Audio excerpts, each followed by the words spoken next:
నా కష్ట సమయమున నా చెంతనే నిలచి విడువక నడిపించిన విధమును వివరించెదా.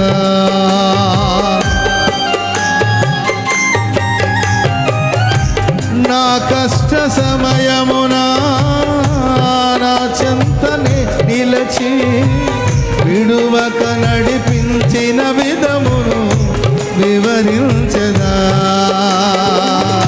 క్షేమమును కలిగించి నన్ను లేపినా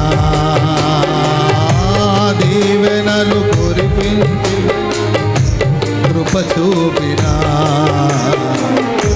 నీ ప్రేమ గీతం పాడేనా.